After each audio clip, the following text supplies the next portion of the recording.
سلام میالندی بهتون. خب بچه‌ها، من برگشتم بعد 10 ماه ویدیو آپلود نکردم و فعالیت نداشتم توی یوتیوبم. همونطور که میدونین توی ایران واقعا شرایط نامناسبیه و اتفاقات وحشتناکی داره میفته، واسه همین واقعا دل دماغ ویدیو گذاشتن و ادیت کردن اینا رو نداشتم. خلاصه از اونجایی که دیدم داره افسردگی میگیره، ترجیح دادم دوباره ویدیو گذاشتن و ویدیو گرفتن رو شروع کنم و حال خودم و حال شما رو بهتر کنم و حداقل شده 1 دقیقه 2 دقیقه شما رو از مشکلات زندگیتون و غم و غصه هاتون دور کنم و بخندونمتون. ویدیو رو طولانی نمی‌کنم، بزنیم بریم سراغ ویدیو. Let's go.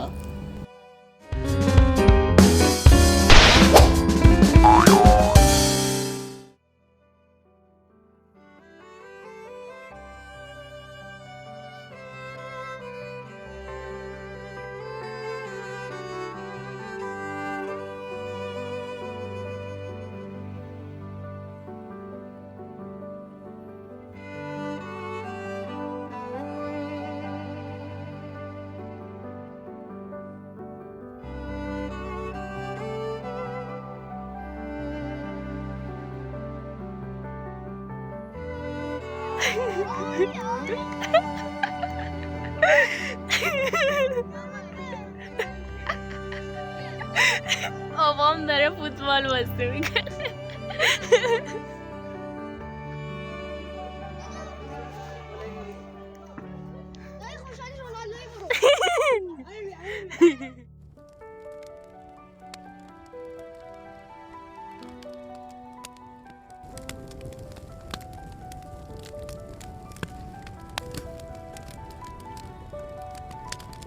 همگی جمع شدن که یه تاب درست کنن. اصلا فوق‌العاده است خانواده ما.